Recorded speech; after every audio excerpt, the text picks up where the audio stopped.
Well, good morning, everyone. I'm Jan Erickson from Stepping Aside, and welcome to Somewhat Daily Tarot and Rune for the first day of August 2019. Well, if it's your first time here, welcome. Thank you so much for coming by. Click subscribe. I'd love you to do that. And come back and join our Tarot and Rune family as we look at the cards and the runes and see just how they can affect our lives and influence things, maybe even making things better for us. Maybe suggesting new choices and new directions that we might take. If you've come back, thank you so much. I'm having difficulty talking today, so I'm going to be drinking a lot, I think. Trying to keep whatever's coming up in my throat from doing that. Must be some pollen floating around out there in the yard. Wants to collect all in my throat. Those things never seem to happen after the video, you know? Anyhow, I've done this a couple of times already. I'm sure you can probably figure that one out. Trying not to choke through it. Hopefully we'll get through this one, though. If not, I don't know. I don't know what to say. Clearly because I can't talk, so that may have something to do with it. Anyhow, let's count 13 and get our first card for the day while I can still, speak somewhat.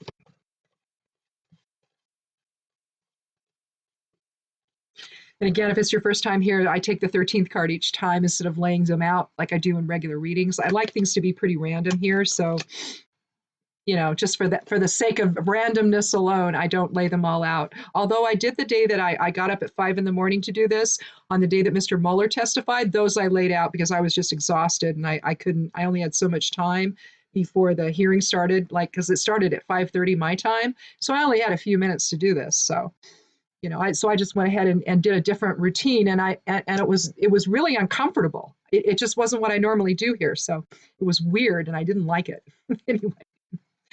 But anyway, our first card for today is the Seven of Cups, which typically means your head's in the clouds. But it can also mean dreaming new dreams. I don't know how, I've never really seen this card as one where you're not being realistic. Because I think that a lack of realism sometimes is what brings innovation. And I've said this before. So I always like to bring that balance when this card comes up. We'll see what the rest of the cards say. There was one reading recently that this card came up, and it was clearly that we weren't being realistic in our thinking. But 9 times out of 10, that's not the case. So anyhow, let's just keep that in mind. We'll go ahead and we'll interpret it in a way that's, it's a 7, so we're talking about a balance between head and heart, really, and intellect and emotions maybe, but with cups, we're talking the water element and our emotions and our dream state and our intuition and things like that. So 7 is about balance. And so here, this kind of represents lost perspective, maybe. But we'll see. Let's not really form that yet until we see the rest of the cards, okay? And if it ends up being that way, all right. But I'm not going there willingly. And I don't think you should either, so. Just my thing, that's all. I'll do another card, though. Oops.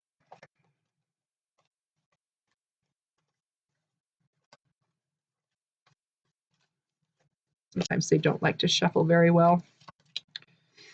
Well, we have the Knight of Wands. Card from the Court. Knights are about swift energy. They're about energy that's catalytic. They move.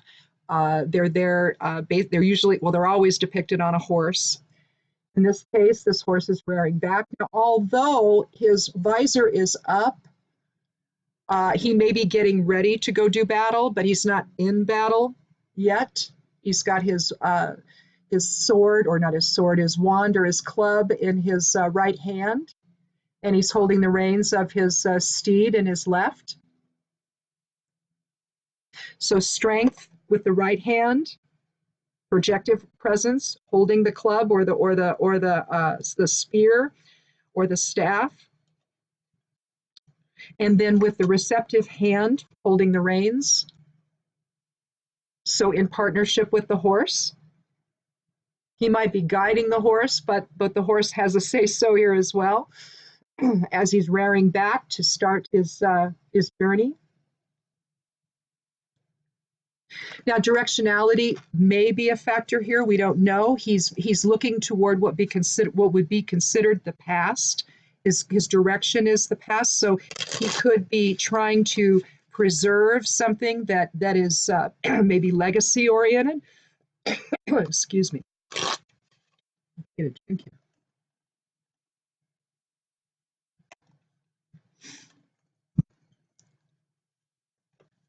So maybe protecting home and hearth, maybe protecting the kingdom, protecting the wealth, protecting security. But then what does that have to do with the Seven of Cups and unrealistic expectations? You know, why would he do that? Why would he protect unrealistic expectations? He wouldn't. But that assumes that the Seven of Cups begins the reading. See, I don't necessarily buy into that either. Now, if I'm doing something where I'm thinking, okay, I'm going to lay out a past, present, and future spread, then sure, I might assign a card to a particular place, you know. But other than that, I don't. I tend to move these things around to make things make sense. We don't always know, even when we're taking cards non-randomly, we don't always know if it's telling the exact story from start to finish. So even if you're using a defined spread, I don't know that you can necessarily, you know, keep that as necessarily where you want everything to be. Particularly if you've got core cards, because those tend to interact with one another. So you may need to move them around just to make that, you know, conversation a little more important or apropos or something. Let's take another card. See if we can figure out what this is all about. Because I don't think we know yet.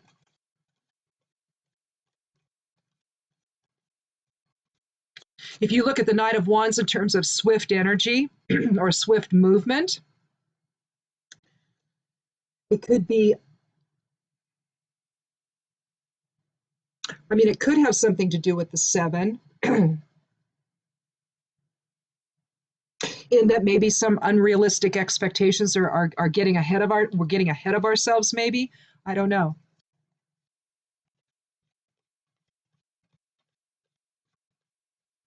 I think we need another card.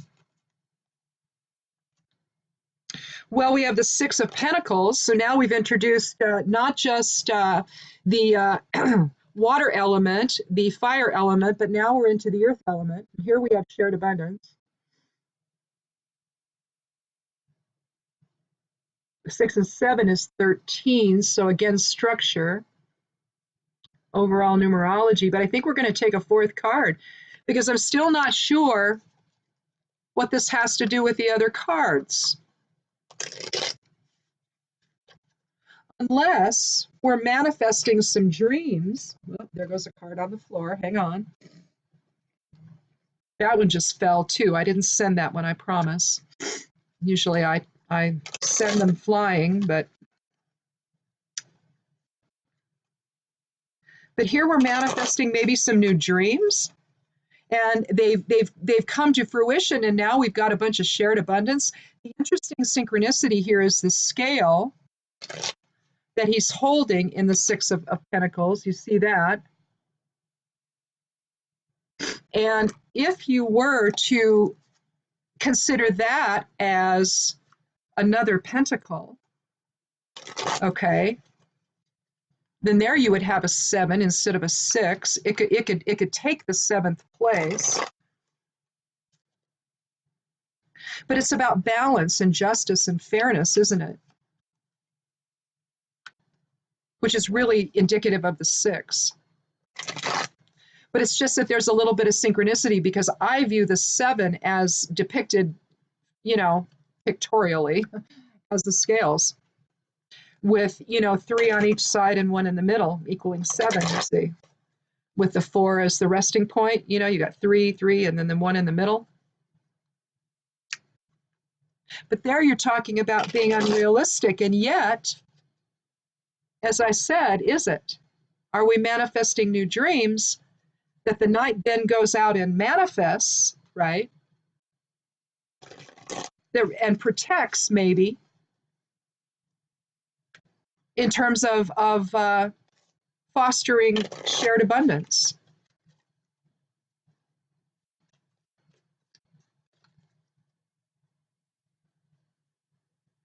Yeah, I don't think I want to mess with the order here. Let's do another card, though, just to be sure.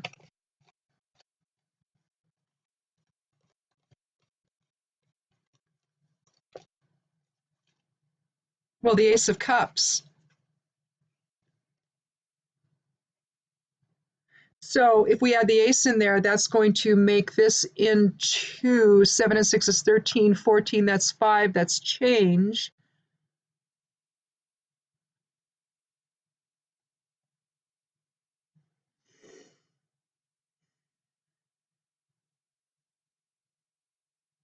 I'm going to put that at the very beginning. So then the story we tell. A hand reaches out from the clouds. The dove of peace is above, dropping a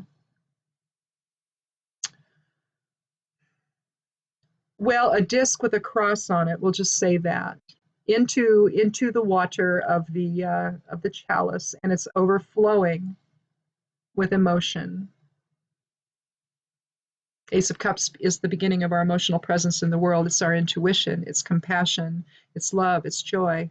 It's the genesis of love and joy, basically.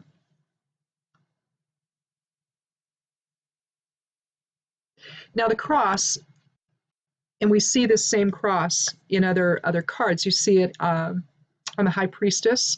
You see it in various cards here in the tarot. And how I interpret that, I don't interpret it as a religious symbol. I interpret it as the alignment between as above, so below on the vertical plane, and then the balanced polarity on the horizontal plane. And in the center sits us, basically. Sits the spirit that is basically coming into form and trying to do so in alignment in a way that typically the vertical alignment just sort of gets off kilter and is almost not even there. And then we end up functioning basically on that horizontal plane of polarity, the masculine and feminine or projective and receptive presence within, when in fact, that's simply a byproduct of the ego. The line that really matters is the vertical one. And that's the one that we choose to not be as aware of. It creates the feeling of working our way back to God, when that's not what's going on here. We are each an aspect of the Creator manifested into form. So we couldn't not be this vertical plane, no matter how much we try. It is our fundamental reality. It is our fundamental truth. So consequently, we begin there. All right, we begin in spirit. Spirit manifests into form through love and compassion and joy, and a willingness to manifest something new. Now, if you want to maybe take and put the 7 before that, this could be prior to incarnating.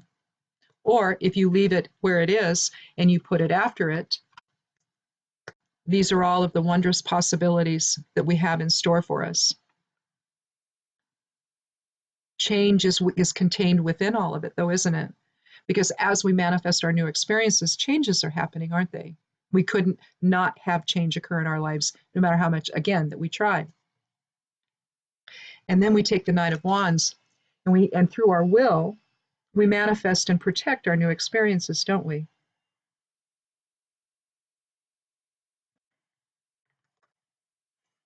that ultimately bring an awareness of shared abundance with all.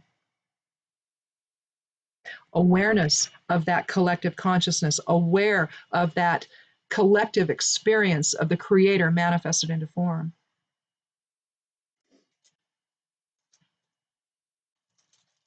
Let's do a rune. Now the runes I've just let fall through my hand in my bag. I generally create all my runes. I wood burn them into different types of wood that I have here on the property. These are, this is a set of hawthorn runes.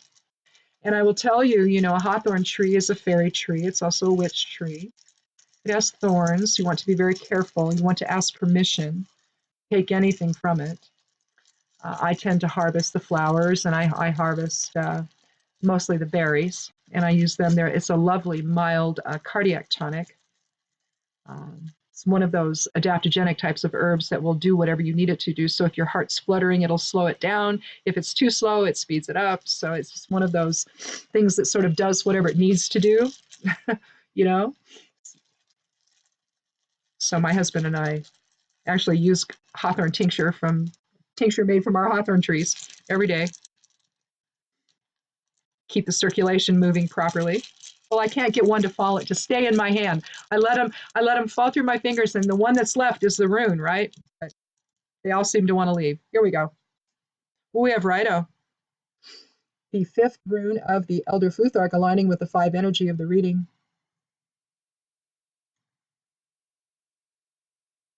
I'm going to draw this out for you guys really quickly.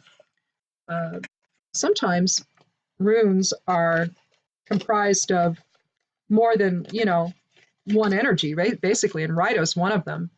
I'll draw Rido at first. Looks like an R, right? Well, draw that one down a little. But here we also have Kinaz, and I'll show you forward and reversed. Reversed is on top, forward is on the bottom there. And that's the light of spirit, inward and outward.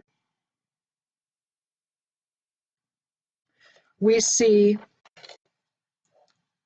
Vunyo, which is joy and fellowship, harmony. We see Laguz down at the bottom here, which is flow. And we see Isa, which is alignment. So lots of different runes actually comprise Rido. And if you think about what all of those mean, you can kind of get an idea of what Rido's all about. Rido's about rider and horse. It's about rhythmic movement. It's about harmony and interaction. And it's about our journey. It's about the soul journey. And so basically that's what this is describing. It's describing our soul's journey in form. From the choice to come in joy and love and all of that, to dreaming new dreams and manifesting those dreams, into the awareness and remembrance of shared abundance with all. Well, these are geomancy runes. They have a single dot on one side, and this one's been ascribed to water, and then 2 dots on the other. And I just sort of roll them around in my hand and throw them down, and then whatever I get, I get. And it goes into the order of fire, air, water, and earth. Let me find my magnifying glass here, light on it. So let's see what we end with here today. So we have 2 dots for fire, 1 for air, 1 for water, oh, and 2 for earth. So that, if I'm not mistaken, is conjunctio. Oh, yes, it is. Well, that's very cool. Okay, where's my Sharpie? There it is. All right, this is conjunctio. Now, 2 dots indicate a passive influence. A single dot indicates an active influence. And what conjunctio means is joining. It's unity, aligning with Rido. Again, rhythmic motion, harmony, soul journey. But here, we have 2 passive influences on the top and bottom.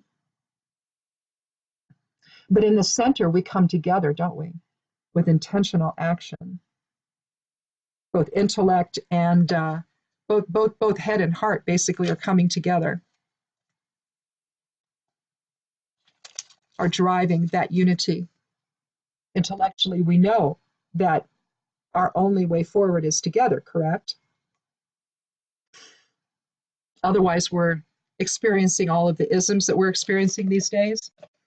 And that's what I mean about this. You know, we had an 11-year before, now we have a 3-year. So what are we going to manifest this year that we learned last year?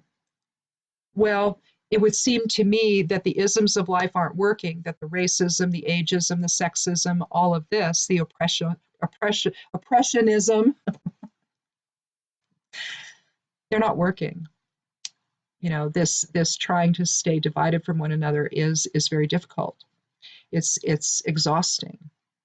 It hurts the heart. It affects the soul. It's antithetical to who we are. So that's why it's so hard. It's not right. It's trying to put a square peg in a round hole. It's not going to work.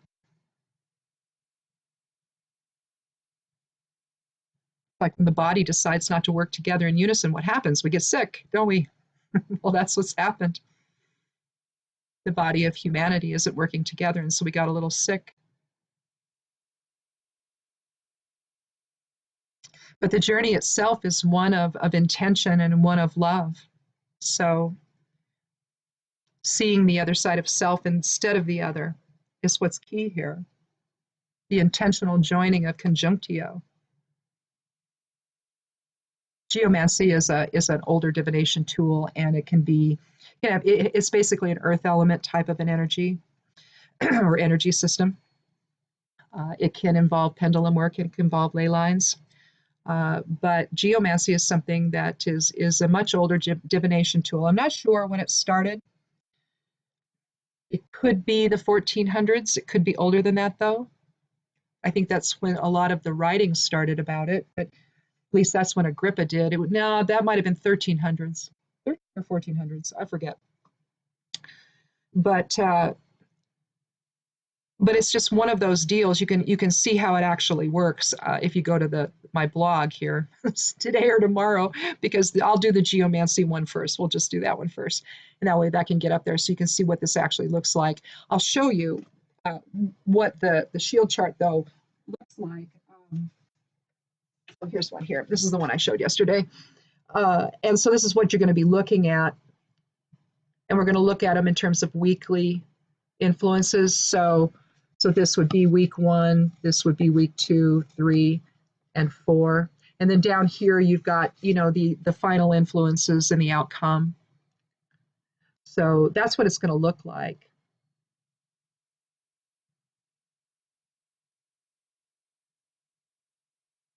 You can see carcer right here, which is the opposite of conjunctio. Carcer is self-imprisonment. But anyway, that's what you could take a look at that over there, so you can get a fuller understanding of what geomancy divination is all about, or at least this particular type of it. But I like to end the reading with it to either bring everything together or as maybe like a final outlier, just as something to think about. But here, I think that we see that this really is the journey in form, the journey in our incarnation in bodies, basically. And that this is one way that we can approach it, basically. At least the one that reflects who we truly are. Instead of, you know, this constant, you know, separation and picking at one another and seeing an enemy when in truth, it's just another person. You know, might have some different thoughts than you do. It's fine. It's like we don't all like the same foods. I think it's okay that I don't like peas. I don't know why that's such a thing for people. It's like, you don't like peas? No, I don't. I don't like them. I grow them for my husband. I put them in things, but I try not to taste them if I do. So anyway, it really is as insignificant as all that. We just give it a different meaning. and we give it a different weight that doesn't need to be there. So this is a really cool reading. I'm never sure, when I get the Seven of Cups, what that's going to do. But I think that in this case, if we begin with the Ace and the free-flowing genesis of our emotions and our incarnation into form, that we have all of these opportunities available to us, some of them realistic, maybe, some of them not. But at the very most basic part of this, just because it might not be realistic for me, it might be just fine for you. So lots of opportunities, lots of options when we come here to explore and to experience. We can do that divided and in a sense of imprisonment, or we can do it in unity, in rhythmic harmony together, in shared abundance and purpose together. I don't know. I think that's the way. Anyhow. Well, as those of you who know, have been here before, know I do this just Monday through Thursday, so I won't be back tomorrow, but I will be back on Monday, and I will try to get this done a little bit sooner than I did today. So in any event, check out the blog, check out what I'm going to put up there, because it might give you a little more information, and just look around, see what you think. Go to the different pages. You'll find that it has all kinds of stuff in there. So it's not just a witch blog. So anyhow, but that's primarily what it is. So if you're not into that, I don't know what to tell you. You still go check it out anyway. You might find something interesting there. That's over at imsteppingaside.com. Oh, and below the video, there's that section that says show more. You click on that, and then all this stuff comes up, all different links that where I'm at. You can go and check all that stuff out. I have an Amazon storefront, one of those influencer things. It's called a Witch's Store. There's a link to that. There's also a link to the LinkedIn page, the Tumblr page, Pinterest, both Facebook pages, my Twitter. I'm Mistress Jan on Twitter, so you can follow me there if you aren't already. I'll follow you back. I will. I do. So anyhow, I just like to visit, so I don't know. Not to get vulgar, but sometimes the potty mouth gets the better of me. So anyhow, I'm really careful here, though. I'm just not so careful on Twitter. So anyhow, I guess that's it for today. Have a wonderful weekend, and we'll see you Monday. Be good to yourself. Be good to one another, and blessed be.